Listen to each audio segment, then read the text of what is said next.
What is up, everybody? RandomRandomMan here, aka RRM, bringing you another rapid movie review, aka RMR, and it is for Maestro. Now, the plot of this biographical drama centers on the relationship between American composer Leonard Bernstein and his wife, Felicia Montalegre. Bernstein is played by Bradley Cooper, and behind a bunch of prosthetics and his voice in cadence with the real-life composer, he gives one of his best performances to date. Not only is he bringing a lot of passion to this passion project, he also has a complexity as to this man being a closeted bisexual Jewish man, also known for his greatness that he's brought into the world of music. Montalegre is played by Carey Mulligan, who is not just playing the wife to a notable figure. She has layers. There is a keen sense of emotion that she brings to the table, and this movie is as much hers as it is Cooper's. Their chemistry together is some of the best I have seen all year, going over the ups and downs of their relationship. This is one of the best performances I've seen from Mulligan, and these are two of my favorite film performances of the year. Behind the camera, Cooper, like what he did with 2018's A Star is Born, serving as his directorial debut,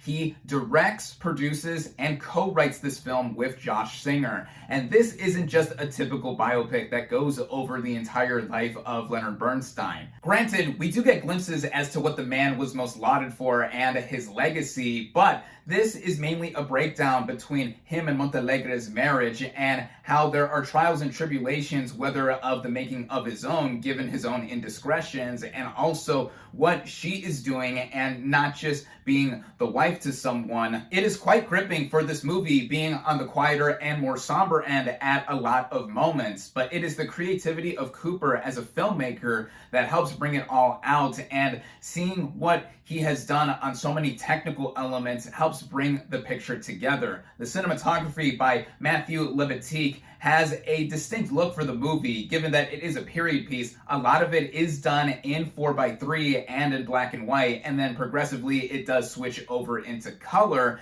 And the editing too, the editing especially early on in the earlier days of the marriage has a lot of flair to it and brings out a lot of techniques that older movies use. The music, of course, given its subject, is marvelous and is done by Bernstein himself, in that excerpts of some of his most recognizable work are interspersed in the narrative, such as snippets from On the Town and West Side Story. The music really comes to a head during what has been singled out as the movie's best scene, where Bernstein is conducting in a cathedral, and that sequence took my breath away with so many continuous takes and just its overall framing and execution. Running at just over 2 hours, the movie is efficient in how it is paced out and manages its time going over the main marriage. And with what eventually happens in the story, it does conclude with heartbreak and really doesn't go anywhere after that. But one could say that with the way this movie isn't necessarily satisfying is a reflection of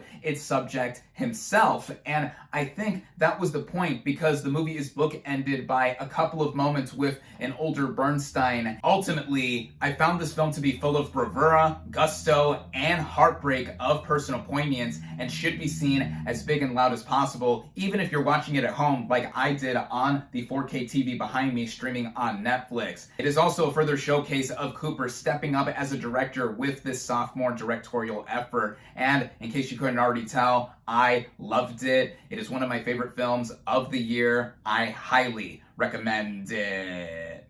With that, my final verdict for Maestro is 4.5 out of 5 stars.